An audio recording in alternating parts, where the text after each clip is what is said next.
हाय, मैं चंदन कुमार महर्षि स्पेस में स्वागत करता हूं।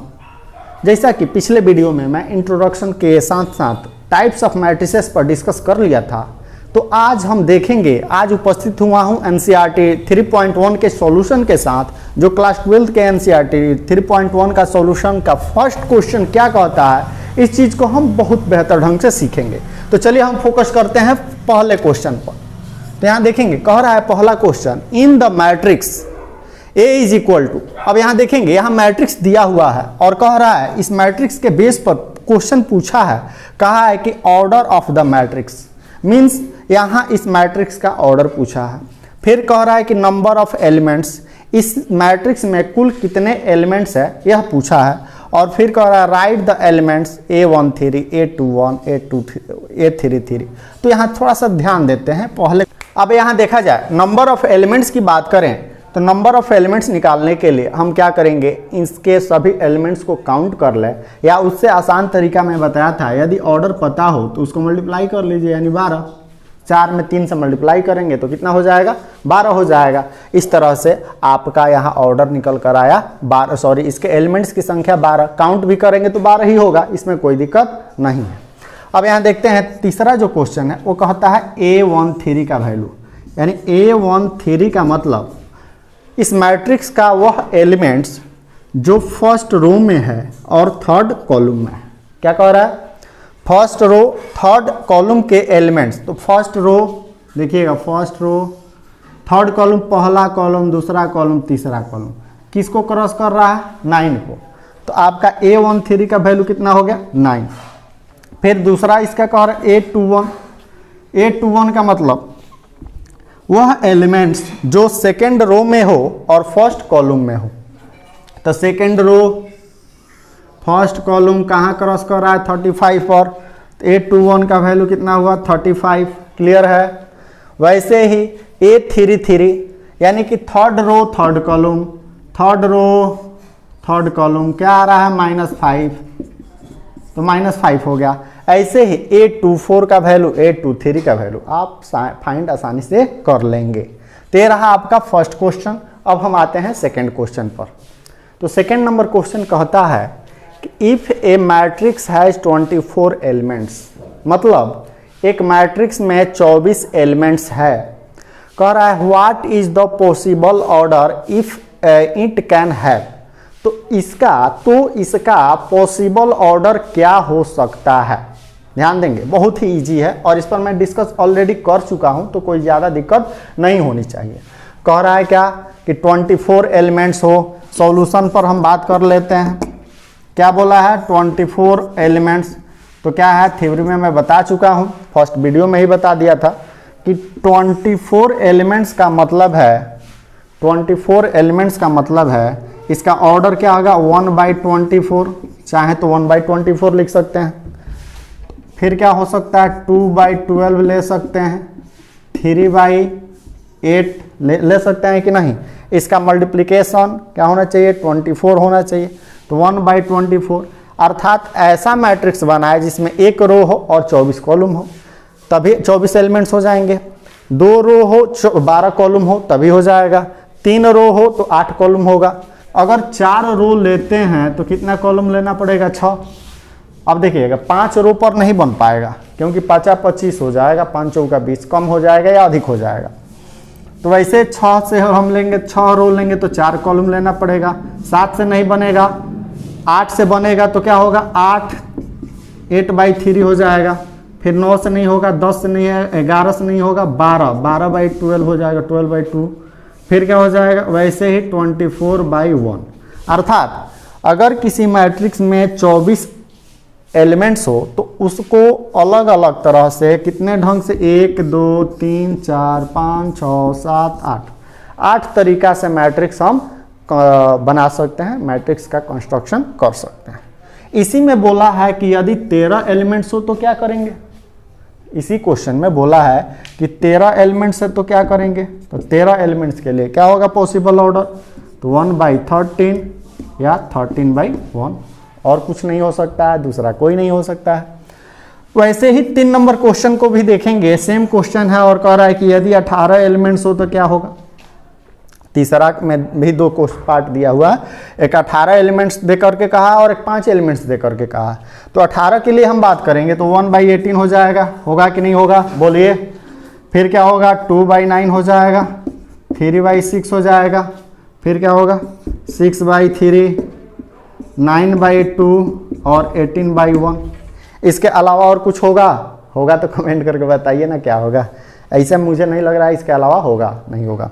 अब यहाँ देखेंगे 5 हो तो क्या हो जाएगा, 5 के लिए 1/5 या 5/1, इतना ही ना होगा।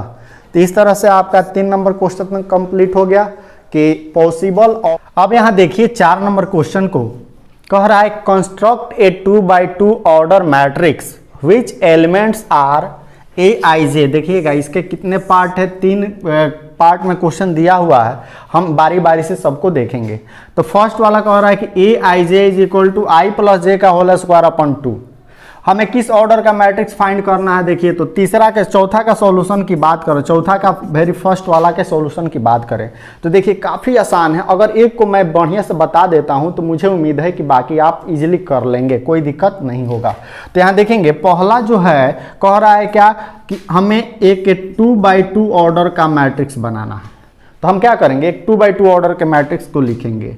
अब तो नंबर हमारे पास है नहीं, किस ऑर्डर का लिखना है 2x2 का। नंबर नहीं है तो हम इसके बदले में a ही भर देंगे, भर दीजिए a। अब ऑर्डर क्या है इसका, तो पहला वाला का 1 1 पता है ना, 1 1। दूसरा वाला का क्या होगा 1 2 2 1 2 2। क्लियर है। एक मैट्रिक्स निकल कर आया 2x2 का, उसके एलिमेंट्स पता है आपको। और जब एलिमेंट्स क्लियर हो गया तो अब यहाँ देखेंगे कंडीशन इसके साथ दिया है सिंस Aij। अब यहाँ देखेंगे पहला जो कंडीशन है वो क्या कह रहा है कि Aij is equal to i plus J का होल स्क्वायर अपॉन 2। क्या कह रहा है i अपॉन जे का होल स्क्वायर अपॉन 2। तो अब यहाँ क्या करेंगे, बारी बारी से सभी एलिमेंट्स का वैल्यू हमें फाइंड करना है। तो पहला का वैल्यू फाइंड करेंगे तो a1 1, i के बदले में 1, j का बदले में 1। क्लियर है, i के बदले में 1, j के बदले में 1। तो यहाँ क्या लिखेंगे 1 प्लस 1 का होल स्क्वायर अपॉन 2। तो 1 प्लस 1 क्या होगा 2 का स्क्वायर अपॉन 2। 2 दूना 4, कैंसिल हो जाएगा तो 2 हो जाएगा। फिर वही अगर बात कर a12 का मतलब पहला रो, इसका वैल्यू हमें फाइंड करना है। तो क्या होगा 1 प्लस 2 का होल स्क्वायर बाई 2, यानी 2 1 3 का स्क्वायर यानी 9/2। फिर वही नेक्स्ट a21 का वैल्यू, इसका निकालने के लिए क्या लेंगे 2 प्लस 1 का होल स्क्वायर बाई 2। तो 2 1 कितना हो जाएगा 2 1 3, 3 का स्क्वायर बटा 2 यानी इसका भी वैल्यू 9/2 आएगा। फिर लास्ट वाला बच रहा है क्या a22 का वैल्यू फाइंड करिएगा। तो क्या मिलेगा आपको 2 प्लस 2। यहाँ देखिए 2 का वैल्यू का मतलब i का भी वैल्यू 2 है, j का भी वैल्यू 2 है। तो 2 प्लस 2, i के बदले में 2, i के बदले में 2, j के बदले में 2। तो 2 प्लस 2 का होल स्क्वायर बाई में 2। तो क्या हो जाएगा 2 2 4, 4 का स्क्वायर बटा 2 कट जाएगा, यानी 4 चौका 16, 16/2 का मतलब हो जाएगा 8। तो इस तरह से हम जो मैट्रिक्स एक एज्यूम किए थे, एज्यूम करने के बाद इन सभी एलिमेंट्स का वैल्यू हम फाइंड कर पाए हैं। सो a इज इक्वल टू हमें वैल्यू जो मिल रहा है a11 का वैल्यू कितना मिला है, तो मिला है 2 ले लेते हैं। a12 का वैल्यू 9/2, इसका भी 9/2, इसका क्या आया है 8 आया है। तो यही ना 2x2 ऑर्डर का मैट्रिक्स हुआ, यही ना हमें फाइंड करना था, निकल गया। अगर यही कंडीशन बदल दिया जाए, देखिए इस कंडीशन के हिसाब से हमारे पास हमको ये एलिमेंट्स मिला, लेकिन यही कंडीशन बदल दे i/j कर दें तो यहाँ वैल्यू बदल जाएंगे, यानी 2x2 ऑर्डर का मैट्रिक्स तो होगा ही साथ साथ, लेकिन वैल्यू बदल जाएगा। तो क्या वैल्यू होगा चलिए देख लेते हैं इसको भी। क्लियर है, कोई दिक्कत नहीं है। अब आगे देख लेते हैं। इसका जो सेकेंड नंबर क्वेश्चन है वह क्या कहता है, सेकेंड नंबर क्वेश्चन है तो यहाँ कह रहा है क्या A I J is equal to I upon J, यही ना है। अब यहाँ अब मैट्रिक्स को हम मान लेते हैं ए इज इक्वल टू ए जैसा पिछले में माने थे। यह भी किस ऑर्डर का हो गया, 2/2 ऑर्डर लिख लेंगे, 1 2 2 2 1 2 2 हो गया सबका ऑर्डर। एजम इसको एज्यूम किए हम, माने हैं इतना। इस कंडीशन के हिसाब से यदि देखा जाए तो जितने भी एलिमेंट्स हैं उनका रिजल्ट क्या होगा, वैल्यू क्या होगा, उसको निकाल लेते हैं, फाइंड करते हैं। अब देखिए तो सिंस A11 यहाँ देख लेते हैं, यहाँ A I J is equal to I upon J है। सो A11 बराबर क्या हो जाएगा, आई का वैल्यू 1 है, जे का वैल्यू 1 है, तो क्या लेंगे, आई के बदले में 1 है, जे के बदले में 1 है, तो आई के बदले में 1 रखेंगे, जे के बदले में 1 रखेंगे, तो 1 हो जाएगा। फिर क्या होगा, A12 आई के बदले में 1 है, जे के बदले में 2 है, तो 1/2। A21 तो क्या होगा, आई के बदले में देखिए तो आई के बदले में 2 है, जे के बदले में 1 है, तो क्या होगा 2/1 इज इक्वल टू 2। फिर क्या होगा, A22 आई का मान 2 है, जे का मान 2 है, तो क्या लिखेंगे 2/2 इज इक्वल टू 1। क्लियर है, यानी चारों एलिमेंट्स का वैल्यू हमें निकाल लिए हैं। So matrix A is equal to क्या मिलेगा, A11 का वैल्यू 1, A12 का वैल्यू कितना आया है 1/2, A21 का वैल्यू कितना आया है 2, A22 का वैल्यू कितना आया है 1। इस तरह से एक मैट्रिक्स निकल गया कि नहीं। यह कंडीशन लिए तो देखिए तो फर्स्ट वाला से यह अलग आया है ना, डिफरेंस इसमें है ना। तो जैसे कंडीशन अब यहाँ तीसरे कंडीशन को लगाएंगे तो क्या होगा, तीसरा अलग तरह का आएगा, यानी i + 2j का होल स्क्वायर अपॉन 2, तो इसका यूज करेंगे तो अलग वैल्यू आएगा। उसी तरह तो ये तो काफ़ी आसान रहा कंस्ट्रक्शन करना, इसका हम यूज पहले भी कर चुके हैं, इंट्रोडक्शन में मैं बता दिया था इस पर 1-2 क्वेश्चंस। अब यहाँ देखेंगे पांचवा जो क्वेश्चन है, 4 नंबर का ये 3 था, 4 नंबर क्वेश्चन में 3 पार्ट दिए थे, 3 सब क्वेश्चन दिए थे। तो अब यहाँ देखें पांचवा जो है क्वेश्चन, इसमें कह रहा है क्या कि 3/4 ऑर्डर का मैट्रिक्स बनाना है। क्या यहाँ हम किस ऑर्डर का मैट्रिक्स बनाए थे, 2/2 ऑर्डर का मैट्रिक्स बनाए थे। अब यहाँ क्या करना है, 3/4 ऑर्डर का मैट्रिक्स बनाना है। और जब 3/4 ऑर्डर की मैट्रिक्स बनाना है तो इसमें 12 एलिमेंट्स को लिखना पड़ेगा। इसके लिए हम क्या लिखेंगे, A is equal to find करेंगे तो A 3/4 A, देखिएगा थोड़ा सा ये लंबा होगा लेकिन इजी होगा, कोई दिक्कत नहीं होगा। ये किस ऑर्डर का हो गया 3/4। अब बताइए सभी एलिमेंट्स का ऑर्डर को लिखिए, 1 1 1 2 1 3 1 4 होगा। इसका क्या होगा 2 1 2 2 2 3 और 2 4 3 1 3 2 3 3 3 4, अर्थात सभी एलिमेंट्स का ऑर्डर हम लिख लिए। अब क्या है ना, कंडीशन मान लो कि यही कंडीशन दे दे इस आधार पर, तो इसी कंडीशन के हिसाब से हम सबका एलिमेंट्स निकाल लेंगे। दूसरा कंडीशन दे देगा उसके हिसाब से निकाल लेंगे, तीसरा कंडीशन देगा उसके हिसाब से, सभी एलिमेंट्स का हम वैल्यू फाइंड करेंगे। फिर इसमें जैसे यहाँ रखे थे वैसे रख लेंगे, आ जाएगा। अर्थात 5वां नंबर भी क्वेश्चन आप बहुत ही आसानी से कर लेंगे। अगर देखिएगा, अगर कहीं भी करने में किसी तरह का दिक्कत हो तो ज़रूर मुझे कमेंट करके बताइएगा, एकदम निश्चित रूप से मैं आपके लिए स्पेशल वीडियो बना करके अपलोड करूँगा। तो चलिए नेक्स्ट क्वेश्चन पर विचार करते हैं, क्या कहता है।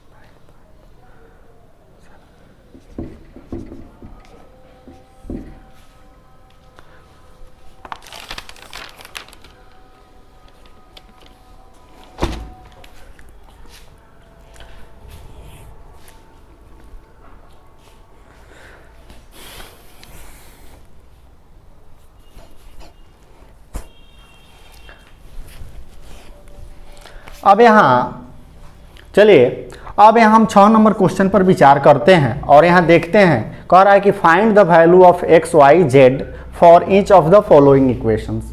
यहाँ देखेंगे जो इक्वेशंस दिए हुए हैं यह मैट्रिक्स का इक्वेशन है, मैट्रिक्स, एक साइड में मैट्रिक्स है, दूसरे साइड में मैट्रिक्स है, बीच में इक्वल है, मीन्स इक्वेशन है। और इस इक्वेशन के हिसाब से हमें एक्स वाई जेड का वैल्यू, जो वेरिएबल्स है उसका वैल्यू फाइंड करना है। तो देखिएगा, अभी हम लोग इक्वलिटीज ऑफ मैट्रिसेस पढ़े थे, पिछले वीडियो में इक्वलिटीज ऑफ इक्वल मैट्रिसेस के बारे में जानकारी लिए थे। तो उसमें ये चीज़ बताया गया था कि दो मैट्रिक्स इक्वल मैट्रिक्स होंगे यदि उनके कॉरस्पॉन्डिंग एलिमेंट्स आपस में बराबर होंगे। ये चीज़ तो क्लियर हो गया था, कॉरस्पॉन्डिंग मीन्स संगत। तो यहाँ पर जो फर्स्ट क्वेश्चन है सॉल्यूशन, और हम पहला का सॉल्यूशन पर बात करें तो यहाँ दिया है 4 3x 5 is equal to y z 1 5। तो देखिएगा यह क्या है, इक्वेशन है, फर्स्ट मैट्रिक्स के बराबर सेकेंड मैट्रिक्स है। तो यहाँ देखेंगे, कंपैरिजन करिए, यहाँ y का मान कितना है, सॉरी यहाँ जो एलिमेंट्स है 4, इसके करस्पॉन्डिंग में इधर क्या है, y है, तो यह आपस में बराबर हो जाएगा। फिर देखिएगा यहाँ 3 है, यहाँ क्या है, z है, तो यह आपस में बराबर हो जाएगा। यहाँ x है तो यहाँ आपस में बराबर हो जाएगा, 5 5 के बराबर है ही। तो इसमें क्या, तो काम हो ही गया, आपको बहुत कुछ कैलकुलेशन करने की ज़रूरत नहीं पड़ी। और यहाँ देखिएगा 4 के बराबर कितना है, y, तो यहाँ y बराबर हमें क्या मिला, 4 मिल गया। फिर देखिएगा x के बराबर में क्या मिलता है, 1, x इज इक्वल टू 1। और देखिए तो z के बराबर में क्या मिल गया, आपका 3 मिल गया, तो z इज इक्वल टू 3। इस तरह से आपका यहाँ x y z का वैल्यू फाइंड हो गया। कितना आसान है, कॉरस्पॉन्डिंग एलिमेंट्स को इक्वल कर देना। सेकेंड क्वेश्चन पर आप आइएगा तो यहाँ देख सकते हैं x plus Y two 5 plus Z और X Y is equal to में दिया है 6 2 5 8। तो अब देखिए यहाँ भी कंपैरिजन करेंगे, यहाँ भी कॉरस्पॉन्डिंग एलिमेंट्स को इक्वल करेंगे। तो यहाँ क्या मिल जाएगा आपका, x प्लस वाई के इस कॉरस्पॉन्डेंस में क्या है, 6 है, x plus y is equal to कितना हो जाएगा, 6। फिर बताइए 2 2 के बराबर है ही, तो इसको छोड़िए दीजिए क्योंकि इसमें वेरिएबल्स है ही नहीं।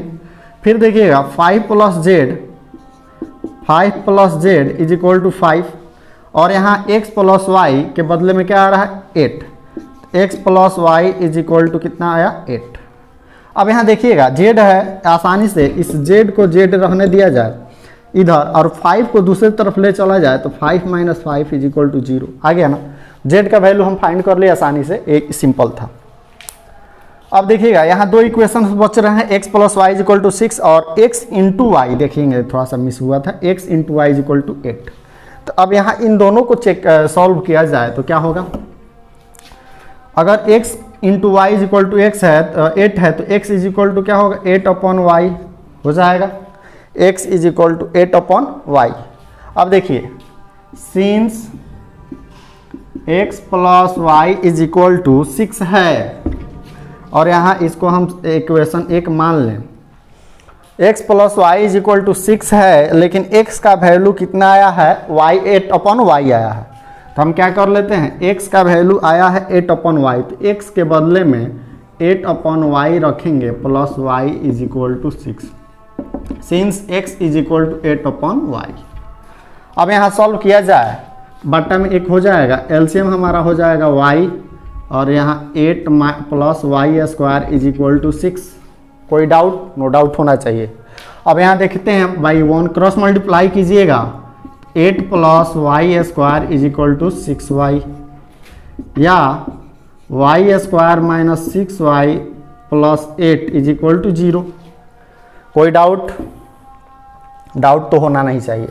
अब देखिएगा क्वाड्रेटिक इक्वेशन है, द्विघात समीकरण है, और इसका सॉल्यूशन आप लोग बहुत अच्छा से पढ़े होंगे 10th क्लास में भी। तो यहाँ क्या हो जाएगा, फर्स्ट इंटू लास्ट, 4 दूना 8, 4 दूना 8 और 4 2 6 हो ही जाता है। तो इसको ऐसे तोड़ा जा सकता है, y square minus 4y minus 2y plus 8 is equal to 0।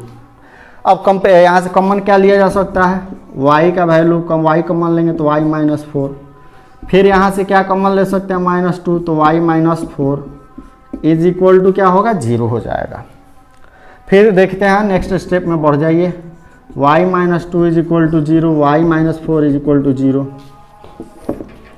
अब यहाँ देख लीजिएगा, y minus 2 is equal to 0, y minus 2 is equal to 0 है, देन y बराबर क्या हो जाएगा 2, y plus 4 is equal to 0 है, देन y बराबर क्या हो जाएगा, y minus 4 is equal to 0 है, देन y बराबर क्या हो जाएगा 4।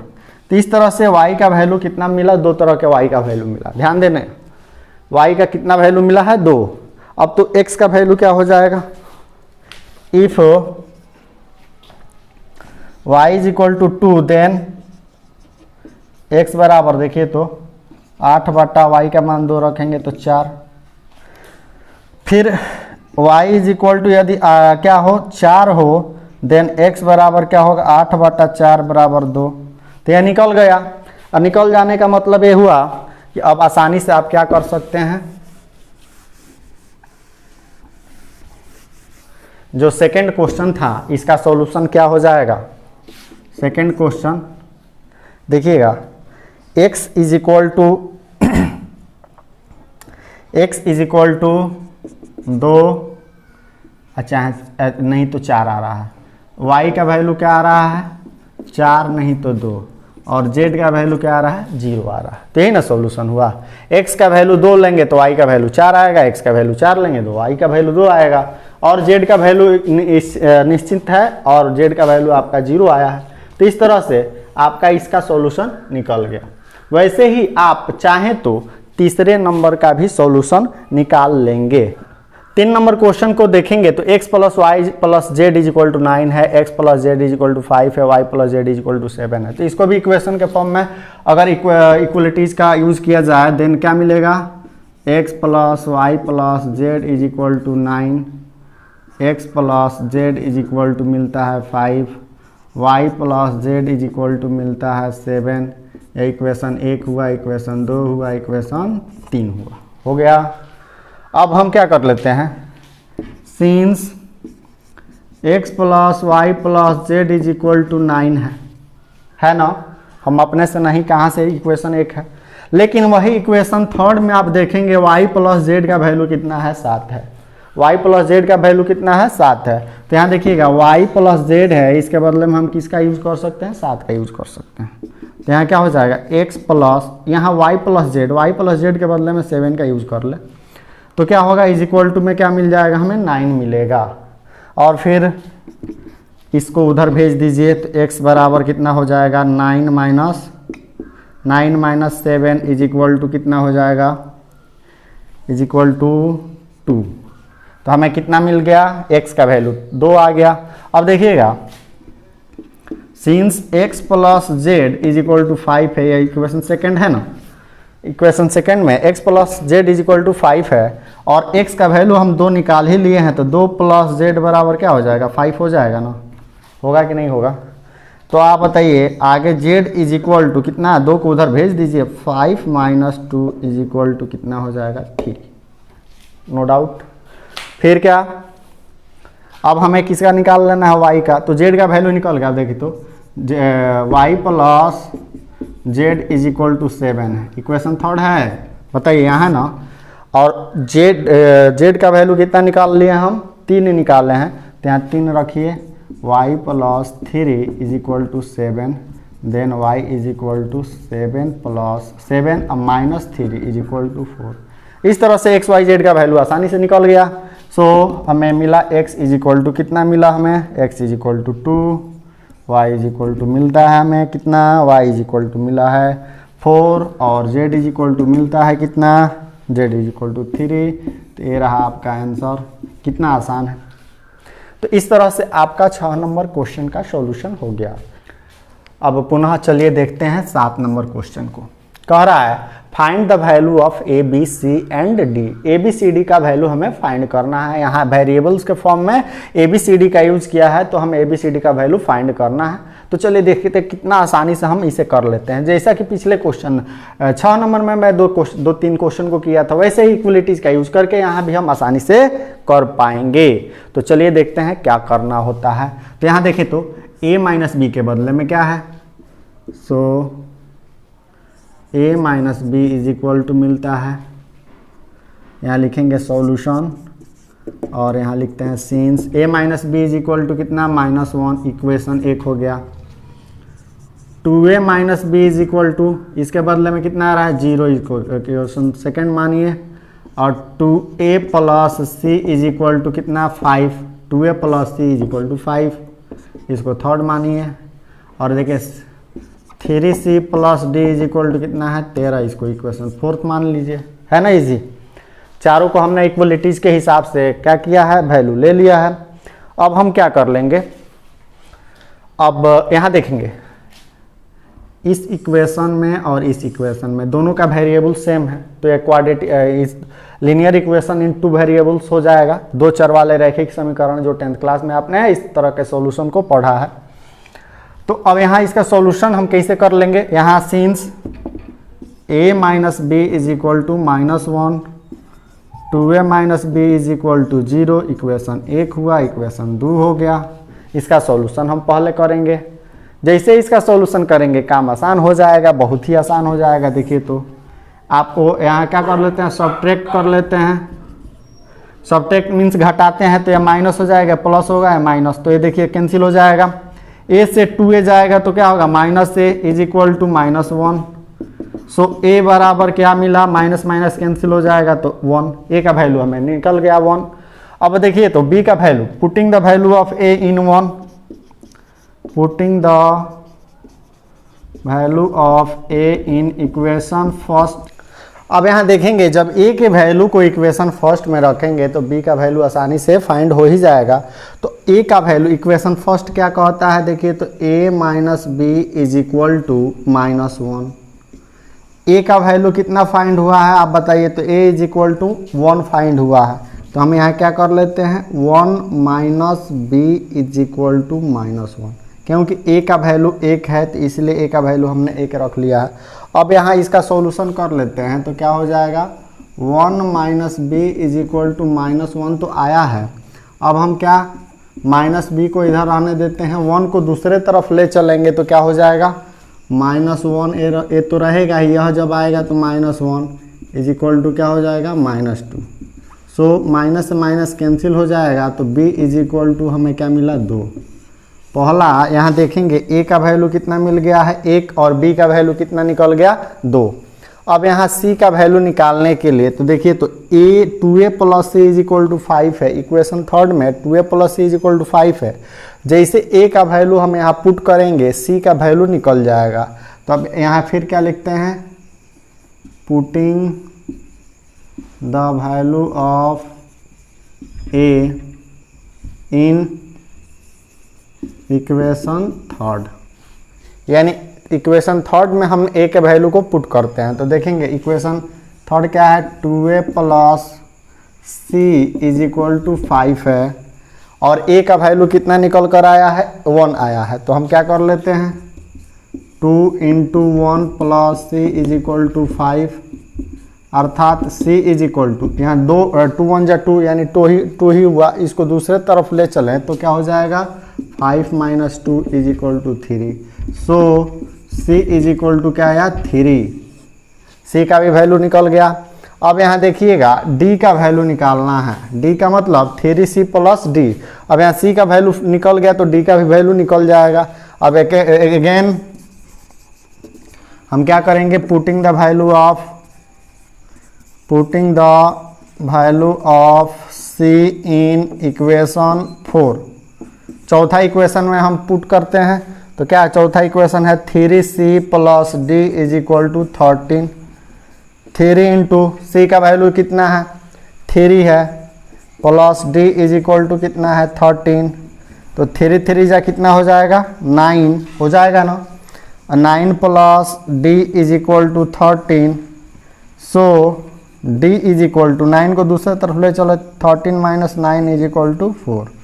तो आपको यहाँ क्या मिल गया, a का वैल्यू निकल गया, b का वैल्यू निकल गया और c d चारों वैल्यू निकल गया। अर्थात इस क्वेश्चन में हमें क्या कह रहा था, ए बी सी डी का वैल्यू निकालना था और ए बी सी डी का वैल्यू निकल गया। सो हम क्या लिखेंगे, a इज इक्वल टू 1 आया है, b इज इक्वल टू कितना आया है 2, c इज इक्वल टू कितना आया है, c का वैल्यू आप देखो यहाँ 3 आया है और d इज इक्वल टू कितना आया है, d इज इक्वल टू 4। तो यही ना रहा आपका आंसर। तो इस तरह से 7 नंबर का सॉल्यूशन हम कर लिए। यह देखिए 8वां नंबर क्वेश्चन, और 8वां नंबर क्वेश्चन आपको देखने के बाद मिलेगा कि यह मल्टीपल चॉइस एमसीक्यू क्वेश्चन है जिसमें एक आंसर सही है, उस सही आंसर का सिलेक्शन करना है। तो पहले क्वेश्चन पर फोकस करेंगे, कंडीशन पर फोकस करेंगे, फिर आसानी से आंसर को भी हम फाइंड कर सकते हैं। तो देखा जाए, क्वेश्चन कह रहा है A is equal to AIJM/N, अर्थात एक मैट्रिक्स है। एक कौन सा मैट्रिक्स का कौन सा फॉर्म है, मैं बताया था कॉम्पैक्ट फॉर्म है। और कह रहा है is a square matrix, means इस मैट्रिक्स को स्क्वायर मैट्रिक्स कहा जाएगा। कब? तो ऐसा जब हम लोग स्क्वायर मैट्रिक्स को पढ़े थे, मैं बताया था उस वक्त मैं कंडीशन पर भी बात किया था, आपको याद होगा। अगर याद नहीं है तो पुनः पिछले वीडियो को जा कर के देख सकते हैं हम। तो आपको बताए थे कि स्क्वायर मैट्रिक्स होने का क्या शर्त है, जब number of rows is equal to number of column. तो आप यहाँ देख सकते हो कि यहाँ जो 4 ऑप्शन है, यहाँ कह रहा है कि रो की संख्या कॉलम की संख्या से ज़्यादा है, और यहाँ क्या है कि रो की संख्या कॉलम की संख्या से कम है। तो यहाँ दोनों तो होगा ही नहीं, किसी भी हाल में नहीं होगा। और यहाँ कह रहा है चौथा ऑप्शन है नॉन ऑफ दिस, तो यानी कि यहाँ ऑप्शन आपको जो तीसरा ऑप्शन सही दिख ही रहा है, यानी कि number of rows is equal to number of column, यही ना है स्क्वायर मैट्रिक्स होने का शर्त। इस तरह से आपका यह जो तीसरा ऑप्शन है क्या हुआ, सही हुआ। अब हम नेक्स्ट क्वेश्चन पर बात करते हैं। अब यहाँ विचार करते हैं 9 नंबर क्वेश्चन पर। यह काफ़ी कमाल का क्वेश्चन है, इससे बहुत कुछ सीखने को आपको मिल जाएगा। तो यहाँ देख लेते हैं, इस पर थोड़ा सा विचार करें और देखिए।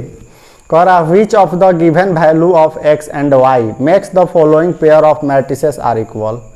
x और y का कौन सा पेयर, यहाँ देखिएगा 4 ऑप्शन में पेयर दिया हुआ है, यहाँ x और y का पेयर दिया हुआ है। तो इसमें से कौन सा पेयर इस मैट्रिक्स को इक्वल में कन्वर्ट करेगा, तो इस चीज़ को हम देखते हैं। अब सबसे पहले जैसा कि इक्वलिटीज ऑफ मैट्रिसेस को आप पढ़े थे, तो हम क्या करते थे, वेरिएबल्स को फाइंड करने के लिए इक्वल करते थे, जैसे करस्पॉन्डिंग एलिमेंट्स को।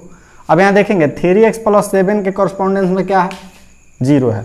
तो अब यहाँ इसका सॉल्यूशन करें, यहाँ सॉल्विंग, क्योंकि यह तो आपका अब मल्टीपल चॉइस है, तो यहाँ हमें शॉर्ट में करना होता है, डायरेक्ट करना होता है। तो आप क्या करेंगे, 3x + 7 इज इक्वल टू 0। तो आप बताओ तो क्या हो जाएगा, 3x इज इक्वल टू -7 और x इज इक्वल टू -7/3। अब देखिए तो x का वैल्यू कहीं आपको -7/3 दिया है, x का वैल्यू -7/3 तो आपको कहीं मिल नहीं रहा है। x का वैल्यू -7 न किसी में मिल नहीं रहा है, तो यह ऑप्शन तो गलत हो रहा है।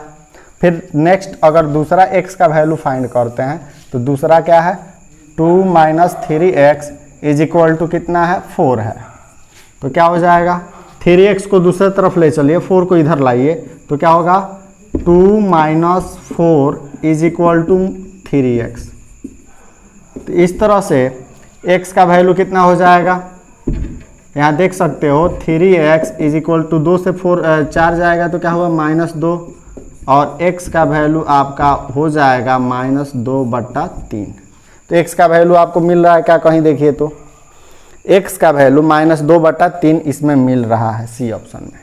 अब यहाँ एक चीज़ आपको देख रहे हैं कि जब एक ही क्वेश्चन है, एक ही क्वेश्चन में अगर एक ही वेरिएबल्स का कई जगह वैल्यू दिया हो, जैसे यहाँ देखिए, यहाँ भी x के रूप में दिया है, यहाँ भी x के रूप में दिया हो, तो अगर एक ही मैट्रिक्स एक ही इक्वेशन में दिया हुआ हो, तो और उसका सॉल्यूशन जब हम फाइंड करेंगे तो प्रत्येक स्थिति में समान मिलना चाहिए। और यहाँ आप देख लीजिए कि यहाँ जब x का वैल्यू हम फाइंड किए हैं तो -7/3 आया है, लेकिन वही जब यहाँ x का वैल्यू फाइंड किए हैं तो -2/3 आया है। तो इस तरह से यह अलग अलग तो आना ही नहीं चाहिए। अगर अलग अलग आ गया तो निश्चित रूप से यह कभी भी आपस में इक्वल नहीं होगा। तो ऐसी परिस्थिति में हम y का वैल्यू अगर निकाल भी लेते हैं, नहीं भी निकाले, यहाँ y का भी वैल्यू निकाल लीजिए, थोड़ा सा देख लीजिए इसको भी, y का वैल्यू निकालिएगा तो y + 1 इसके कॉरस्पॉन्डेंस में क्या है, 8 है। तो क्या हो जाएगा, y is equal to 8 - 1 is equal to 7। अब यहाँ आपको तो मिल रहा है y इज इक्वल टू 7। फिर यहाँ देखिएगा अगेन y - 2, यहाँ देखेंगे y - 2 इज इक्वल टू 5। तो y का वैल्यू आपका 5 + 2 = 7। y का वैल्यू तो सेम आ जा रहा है दोनों, जैसे कि यहाँ से भी हम y का वैल्यू फाइंड किए तो 7 आया, यहाँ से भी y का वैल्यू फाइंड किए तो 7 आया। बट एक ही क्वेश्चन के लिए एक ही वेरिएबल्स का अलग अलग वैल्यू नहीं हो सकता है। अगर मान लेते हैं कि x का वैल्यू -7/3 लेंगे तो इसको तो सेटिस्फाइड कर देगा, लेकिन इसको सेटिस्फाइड नहीं करेगा। समझ में आ रही बात? इसको सेटिस्फाइड कर देगा, इसको सेटिस्फाइड नहीं करेगा। तो यह 3 को तो सही हो जाएगा, 3 इसके एलिमेंट्स आपस में इक्वल हो जाएंगे, बट चौथा नहीं होगा। अगर इसके हिसाब से जब सॉल्यूशन हम कौन सा लिए हैं -2/3, अगर -2/3 लेते हैं तो क्या हो जाएगा आपका, यह सही हो जाएगा, यह सही हो जाएगा, यह सही हो जाएगा, फिर ये गलत हो जाएगा, यह इक्वल नहीं होगा। तो इस तरह से आपका यहाँ इक्वलिटी कभी पॉसिबल ही नहीं होगा।